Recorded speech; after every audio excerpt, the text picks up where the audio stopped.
Welcome back to another technical deep dive here in the debug zone.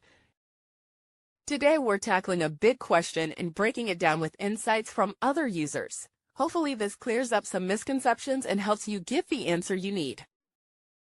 So buckle up, stay a little curious, and let's jump right in.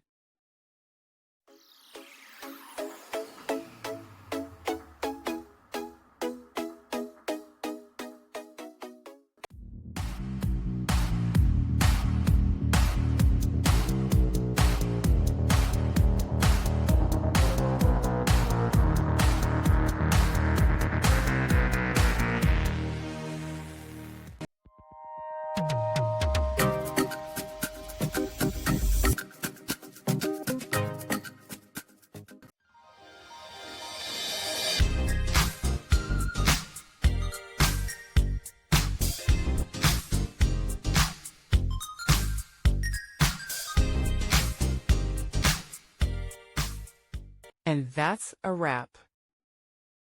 I hope you found the answer you were looking for. If you did, take a second to hit that subscribe button. It really helps out. And let me know in the comments which solution worked best for you. See you next time in the debug zone.